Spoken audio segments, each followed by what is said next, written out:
नमस्कार प्रेक्षकांनो, आजच्या एपिसोडमध्ये आपण बघूया तर इथे होळी सजवून आता तयार केलेली असते।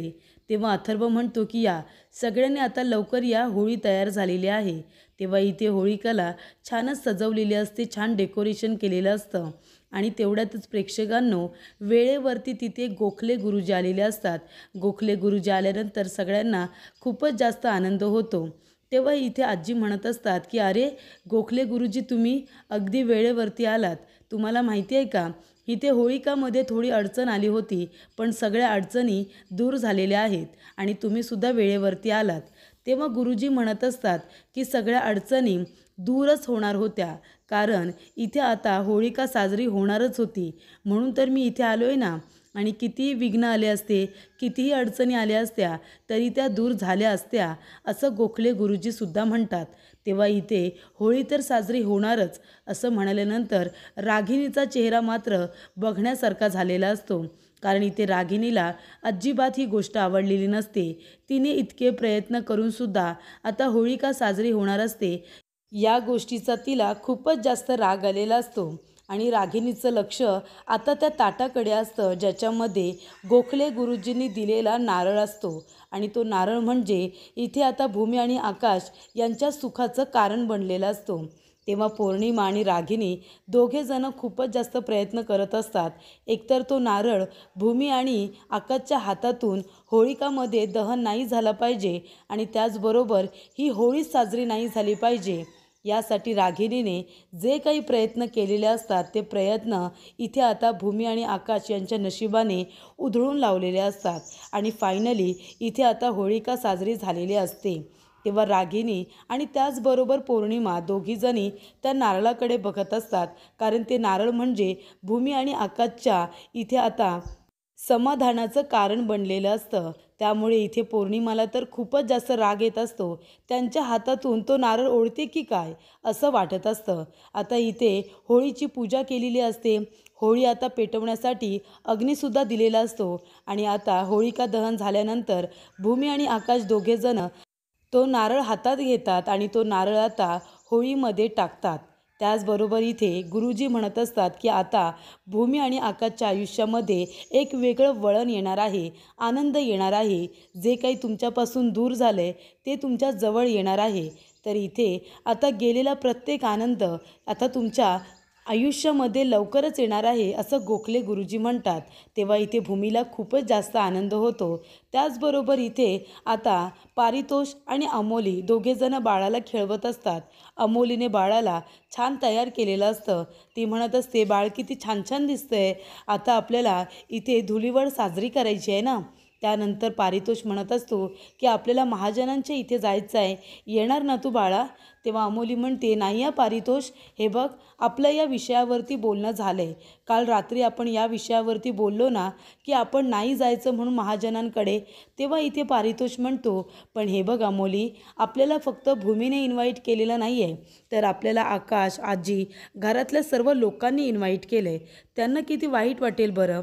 तेव्हा इथे आता तुला भूमीचा राग आलाय, म्हणून तिच्या एकटीच्या रागापोटी आपण सगळ्यांना नाराज करायचं का? तेव्हा अमोली म्हणते, पण हे बघ, मी तुला आधीच म्हणाले होते की आपण तिथे जायचं नाही, आणि आपलीसुद्धा ही पहिलीच धुलीवड आहे ना, आपण आपलं घर सोडून आपल्या बाळाला घेऊन त्यांच्या घरी का जायचं, त्यांच्या आनंदामध्ये इथे सहभाग घ्यायला? तेव्हा पारितोष म्हणत असतो, अमोली अगं असं काय करतेस, आपलं घर त्यांचं घर, ते सुद्धा घर आपलंच आहे ना, ते कुटुंब आहे अगं माझं। त्यानंतर अमोली म्हणत असते, हे बघ पारितोष, तू प्लीज मला समजून घे, मागच्या वेळेला भूमी जे काही वागले ना, त्यानंतर मला तिथे जायची अजिबात इच्छा नाही आहे, आणि तू जर मला फोर्स केलंस तर कदाचित मी येईनसुद्धा, पण मग मी तिथे गेल्यानंतर आनंदी नसणार आहे। आता तुला चालणार आहे का धुलीवडच्या सणामध्ये तुझी बायको इथे आनंदी नसलेली? तेव्हा इथे पारितोष आता गप्पच बसतो, कारण त्याच्यासाठी त्याच्या बायकोचा आनंदसुद्धा तेवढाच महत्त्वाचा असतो। त्यानंतर इथे भूमी आता छान बाळाचा पाळणा सजवत असते, त्याच्यामध्ये तिने एक छोटीशी गादी, बाजूला अशा इथे छान उशा आणि डोक्याजवळसुद्धा अशी उशी ठेवलेली असते। त्यानंतर इथे आता भूमी म्हणत असते की बाळ इथे छान आता आनंदामध्ये झोपणार आहे। तेव्हा इथे पारितोष विचार करत असतो की आता मी अमोलीला कसं काय तयार करू, कसं काय तिला समजावू, कारण इथे भूमीच्या रागापोटी अमोली काही पारितोषचं ऐकायला तयार नसते आणि भूमी मात्र इथे बाळ येणार म्हणून तिने इथे पाळणा काढलेला असतो, खेळणी काढून ठेवलेली असतात आणि बाळाला इथे झोपण्यासाठी पाळण्यामध्ये छोटीशी गादी ठेवलेली असते.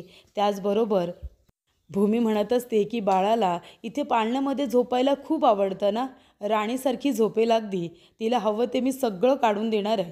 त्यानंतर इथे आकाश येतो आणि म्हणत असतो, भूमी अगं हे काय करतेस तू आणि हा पाळणा आणि खेळणी का काढली आहेस? तेव्हा भूमी म्हणत असते, आकाश अरे असं काय करतोयस? काल रात्री आपण पारितोषला धुलीवडसाठी इन्व्हाइट केलं आहे ना, मग आता पारितोष अमोली बाळाला घेऊन येतील ना. तेव्हा आकाश म्हणतो की भूमी अगं पण ते लोक अजून आलेले नाही आहेत, आपण त्यांना इन्व्हाइट केलं आहे, पण ते लोक जर बाळाला घेऊन नाही आले तर? तुला खरंच असं वाटतंय का की पारितोष अमोली बाळाला घेऊन येतील म्हणून? तेव्हा भूमी म्हणते, हो आकाश, माझं मन मला सांगतंय आणि हे बघ मला खरंच असं वाटतंय की बाळ नक्की येईल. आणि मी जेव्हा तुला म्हणते की मला असं वाटते की बाळ येईल, कुठल्या ना कुठल्या कारणाने तरी आपल्या इथे बाळ येईल, तेव्हा येतं की नाही? तेव्हा इथे आकाश आता भूमीकडे बघत असतो. भूमी म्हणत असते की बघ ना आकाश, मी बाळासाठी पाळणा काढला आहे, गादी खेळणी सगळं काही मी काढून ठेवलं आहे, मला फक्त आता बाळ कधी येतं आहे याची उत्सुकता लागून राहिली. तेव्हा आकाश म्हणत असतो, भूमी अगं किती आनंदी आहेस तू. तेव्हा इथे आकाश आता एकटक भूमीकडे बघत असताना भूमी म्हणते, आकाश काय झालं, असं का बघतोयस तू? तेव्हा आकाश म्हणतो की बघू नाही तर काय करू, अगं कितीतरी दिवसानंतर मला माझ्या आधीची भूमी परत आली की काय असं वाटतंय. किती आनंदी आहेस तू, अशी तू पहिली असायचीस तशी मला आता तू वाटायला लागली आहेस. तेव्हा इथे खूप दिवस झाले मी माझ्या जुन्या भूमीला मिस करत होतो. तेव्हा इथे भूमी म्हणते की आकाश हे बघ बाळ परत आलं ना इथे आपल्या इथे की आपण त्याला छान खेळवायचं. आणि इथे आकाश म्हणतो, पण पुन्हा जर पारितोष बाळाला घेऊन नाही आला तर तू वाईट वाटून घ्यायचं नाही, ठीक आहे ना? तेव्हा भूमी म्हणते, नाही असं नाही होणार, बाळ येणारच. तेव्हा तिथे मानसी येते आणि म्हणते, तुम्ही दोघेजण इथे काय करताय? बाहेर सगळी धुलीवडची तयारी चालली आहे, चला ना. तेव्हा इथे आकाश म्हणतो, हो आम्ही येतोच. त्यानंतर इथे आकाश म्हणत असतो की भूमी एक गोष्ट लक्षात ठेव, हे बघ मागच्या वेळी अमोली खूपच जास्त रागवली होती, त्याच्यामुळे ह्या वेळेला तिला वाईट वाटेल, तिला राग येईल असं आपल्याला काहीच करायचं नाही आहे. तेव्हा इथे भूमी म्हणते, मला माहिती आहे आकाश, ते बाळ आहे ना ते आपलं नाही आहे, पारितोष आणि अमोलीचं बाळ आहे. पण अरे आपण त्याला थोडी माया लावली, थोडं प्रेम दिलं तर काय झालं रे? म्हणून तर मी इथे बाळ कधी येते याची आतुरतेने वाट बघते की नाही. तेव्हा इथे आकाश म्हणतो, बरं ठीक आहे, पण पुन्हा ती चूक नाही होणार ना, त्याची काळजी आपल्यालाच घ्यायला हवी. तेव्हा भूमी म्हणते, अजिबात नाही, मागच्या वेळी जे काही झालं ना तसं अजिबात आता काहीच होणार नाही आहे.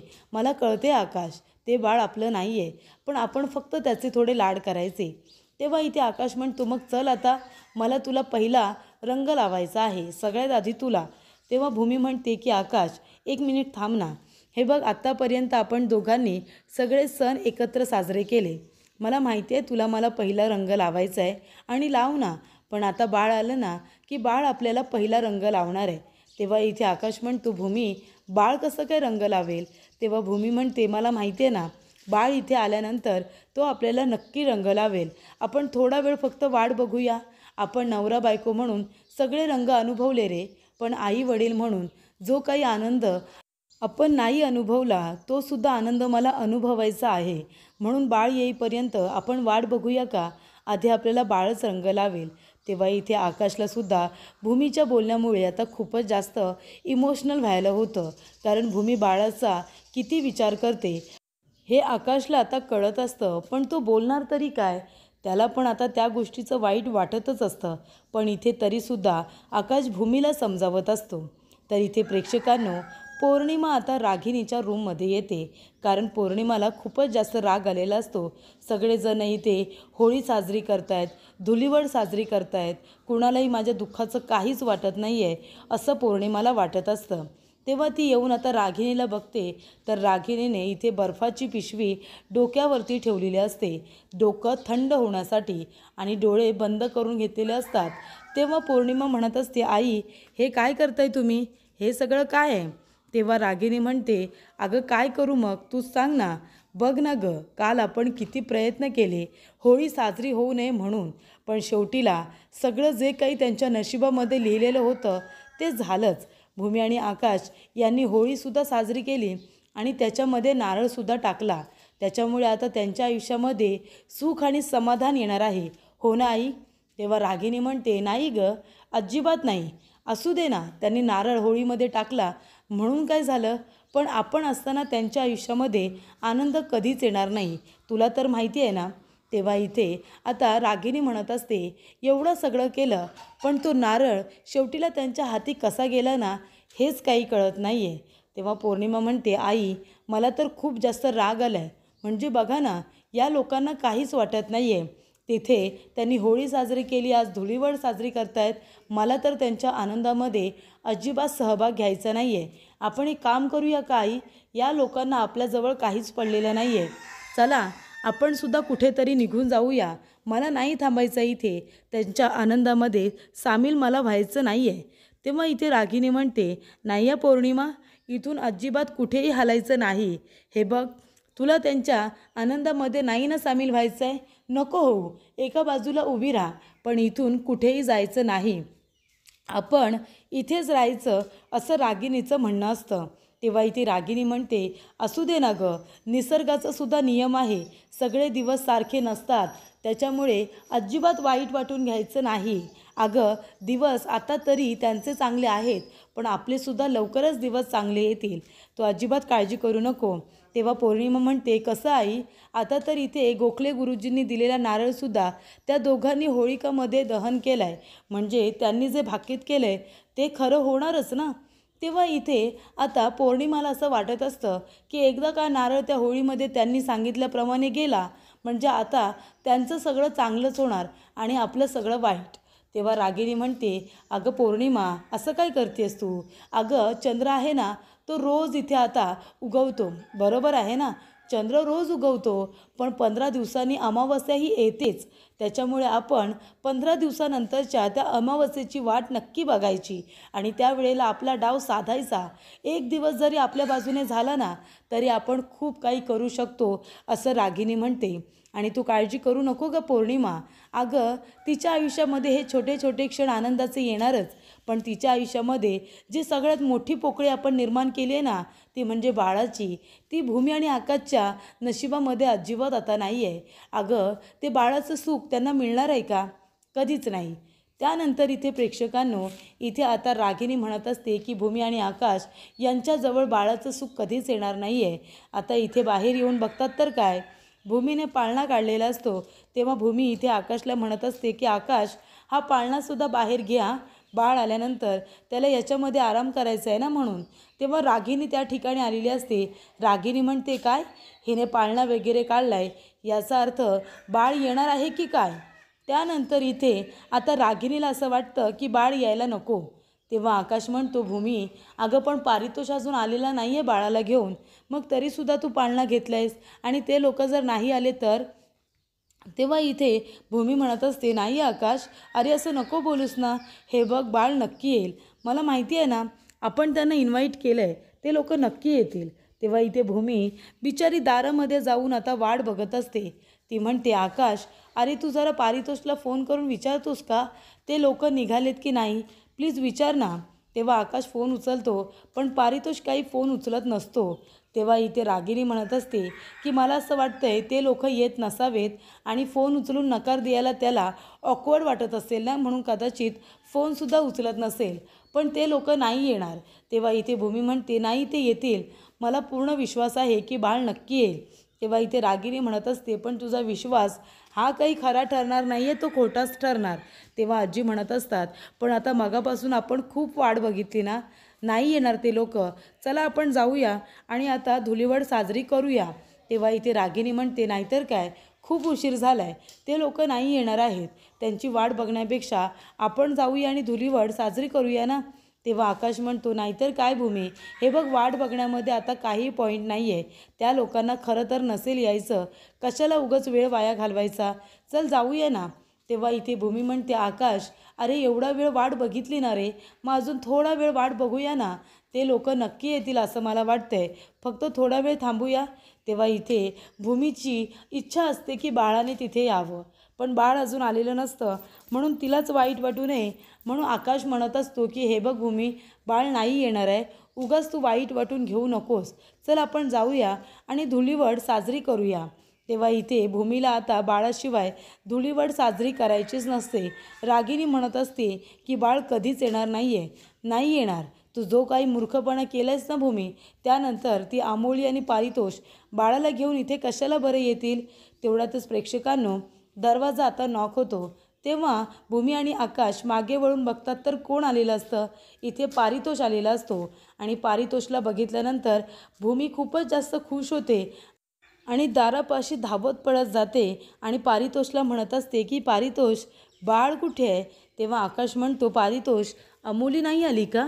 तेव्हा लगेच भूमी म्हणते, हां, बाळ आणि अमोली कुठे आहेत. तेव्हा इथे पारितोष म्हणतो, नाही, ते दोघेजणं नाही आले. मी खूपच जास्त समजावलं अमोलीला पण ती यायला तयारच नाही आहे, तर मी काय करू, म्हणून मग मी एकटाच आलो. तेव्हा इथे भूमीने असं ऐकल्यानंतर भूमीला खूपच जास्त वाईट वाटतं, पण ती काहीसुद्धा बोलत नाही आणि तिला वाईट वाटल्यानंतर ती लगेचच नाराज होऊन आपल्या रूममध्ये जायला निघालेली असते. तेव्हा इथे प्रेक्षकांनो आकाशला खूपच जास्त वाईट वाटलेलं असतं. तेव्हा इथे भूमीने खूपच जास्त इथे बाळाची वाट बघितलेली असते आणि जेव्हा पारितोष म्हणतो की नाही, बाळ तर अजून आलेलंच नाही आहे, तेव्हा इथे आता भूमीला इतकं वाईट वाटतं की तिला आता होळीसुद्धा साजरी करावीशी वाटत नसते, धुलीवडसुद्धा साजरी करावीशी वाटत नसते. त्यानंतर भूमी नाराज झालेली असते. ते सगळं इथे पारितोषच्या लक्षात येतं. पारितोषने हे सगळं जणू काही मुद्दामूनच केलेलं असतं, कारण त्याला इथे भूमीला आता सरप्राईज द्यायचं असतं. म्हणूनच कदाचित इथे आता पारितोष हे सगळं बोलत असतो. जेव्हा इथे भूमी नाराज होऊन जाणार तेवढ्यातच पारितोष जोरात हसायला लागतो. पारितोष का हसतोय म्हणून भूमी मागे वळून त्याच्याकडे बघायला लागते. तेव्हा आकाश म्हणतो, काय रे पारितोष, काय झालं. तेव्हा पारितोष म्हणतो, भूमी, अगं काय आहे, चल ये इकडे, आणि तिचा हात पकडून तिला आता बाहेर घेऊन जातो. तेव्हा इथे भूमीला आश्चर्य वाटतं की नक्की पारितोष असं काय करतोय. म्हणजे आधी म्हणाला की बाळ आलेलं नाही आहे, मी अमोलीला समजावलं पण ती यायलाच तयार नाही आहे, आणि आता ती इथे आली आहे, असं तर झालेलं नाही आहे ना. म्हणून इथे आता पारितोष म्हणतो की भूमी ये, इकडे ये, आणि तो आता गाडीकडे हात करून दाखवतो. गाडीकडे हात केल्यानंतर भूमी बघते तर काय, अमोली बाळाला घेऊन आलेली असते.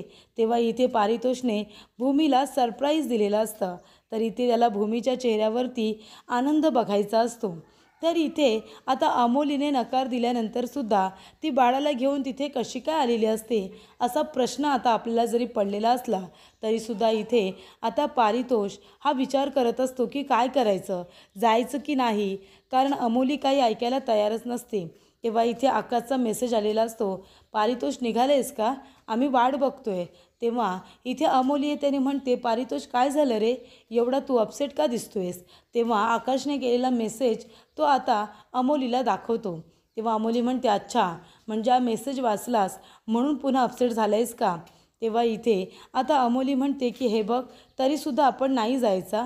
तेव्हा इथे पारितोष म्हणतो की एका गोष्टीचा विचार करतो अमोली, ज्या वेळेला आपल्याला बाळ होणार नाही हे आपल्याला कळलं तेव्हा आपण किती डॉक्टरांकडे गेलो, ज्यांनी आपल्याला सांगितलं की हा डॉक्टर चांगला आहे, तो डॉक्टर चांगला आहे, आपण सगळीकडे गेलो, सगळीकडे आपण सल्ला घेतला, पण शेवटीला डॉक्टरांनी असं सांगितलं की तू कधीच आई होऊ शकणार नाही आहेस. या गोष्टीवरती त्यांनी शिक्कामोर्तब केला, बरोबर की नाही. आपल्याला खूप जास्त वाईट वाटलं आणि एके दिवशी आपलं हे बाळ आपल्या आयुष्यामध्ये आलं. देवाने जणू काही आपल्याला आशीर्वादच दिला, हो की नाही. मग जेव्हा तुला कळलं होतं की तू कधीच आई होणार नाही आहेस तेव्हा तुझी काय अवस्था झाली होती, बरोबर ना. हे मातृत्व तुला कधीच अनुभवायला भेटणार नाही असं तुला वाटलं होतं. मग जरा भूमीचा विचार करून बघ ना, भूमीचं बाळ जन्माला आल्या ते निघून गेलं गं. मग जर आपल्या बाळाला भेटून तिला आनंद होतो तर तिच्या आयुष्यामध्ये हा क्षणिक आनंद आपल्यामुळे येत असेल तर काय झालं, तेवढंच आपल्याला देवाचा आशीर्वादच मिळेल ना, की आपणसुद्धा कुणाचं तरी दुःख कमी करण्याचा प्रयत्न करतोय, बरोबर ना. हा विचार आपण नको का करायला. तेव्हा इथे प्रेक्षकांनो आता पारितोषने अमोलीला चांगल्या भाषेमध्ये समजावलेलं असतं. तेव्हा इथे अमोली म्हणते की चल पारितोष आपण जाऊया भूमीकडे, म्हणजे त्यांनी आपल्याला इन्व्हाइट केलं आहे ना, आपण आपल्या बाळाला घेऊन त्या ठिकाणी जाऊया. आणि अशा रीतीने इथे आता पारितोष अमोली बाळाला घेऊन आलेले असतात. तेव्हा इकडे आकाश म्हणतो, पारितोष मग हे आम्हाला आधी का नाही सांगितलंस? तेव्हा पारितोष म्हणतो, आकाश अरे मला भूमीला सरप्राईज द्यायचं होतं. भूमीचा चेहरा कसा पडला होता बघितलंस ना. आणि मग तिला जर हे मी सरप्राईज दिलं नसतं तर तिच्या चेहऱ्यावरती हा जो काही आनंद आहे तो मला बघायला मिळाला असता का, सांग बरं. तेव्हा इथे भूमी इतकी खुश होते, इतकी आनंदी होते की धावत पळत आता ती बाळाजवळ जात असते. तेव्हा इथे भूमी आनंदाने उतरत असताना अमोली मात्र घाबरलेली असते. अमोली तिच्याकडे एकटक बघत असते. त्यानंतर इथे भूमी धावत पळत आता बाळाजवळ येते आणि बाळाला ती लांबूनच इतकं प्रेमाने बघत असते. त्यानंतर ती पटकन आता बाळाला घेण्यासाठी हात पुढे करणार तेव्हा अमोली बाळाला घट्ट पकडते आणि पाठीमागे जाते आणि नाही असं म्हणत असते. तेव्हा इथे भूमीसुद्धा आता काही न बोलता सरळ तिथेच उभी राहते आणि फक्त बाळाकडे बघून स्माईल करत असते. तिला फक्त बाळ इथे आलं ना याच्यातच तिला खूप जास्त आनंद झालेला असतो. पण इथे अमोली मात्र घाबरलेली असते. तर या अमोलीला इतकं घाबरायचं कारण तरी काय? तर इथे भूमी तुझं बाळ काही पळून तर नेणार नाही आहे ना. पण तिला हे काहीही कळत नसतं. त्यानंतर प्रेक्षकांनो इथे सगळेजण धुलीवड खेळत असतात. तेव्हा आजी पारितोष आणि अमोलीला रंग लावतात आणि बाळाला आशीर्वाद देतात. तेव्हा इथे अमोली म्हणत असते की आजी तुमच्या आशीर्वादाची खरंच गरज आहे माझ्या बाळाला. कारण मी त्याचं सगळं करू शकते, मी त्याला सगळं काही देऊ शकते. पण बाळाला एक महत्त्वाची गोष्ट मी नाही देऊ शकत आणि ते म्हणजे आईचं दूध. तेव्हा इथे आता भूमीने ते बोलणं ऐकलेलं असतं आणि ती बाळाला इथे आता दूध देण्यासाठी त्याला घेऊन आलेली असते. तेव्हा अमोली म्हणते की आपण बाळाला रंग लावूया पारितोष. तेव्हा पाळण्यामध्ये बाळ नसतं. सगळेजण पॅनिक होतात आणि इकडे तिकडे बाळाला शोधत असतात. तेव्हा इथे आता घरामध्ये आल्यानंतर भूमीने बाळाला घेतलेलं असतं आणि ती बाळाला इथे दूध पाजत असते. हे बघितल्यानंतर आता सगळ्यांना खूप मोठा धक्का बसतो. ज्या गोष्टीसाठी अमोली घाबरत असते ती गोष्ट पुन्हा घडलेली असते. म्हणजे इथे भूमी बाळाला घेऊन आलेली असते. हे बघून सगळेजण आश्चर्यचकित होतात.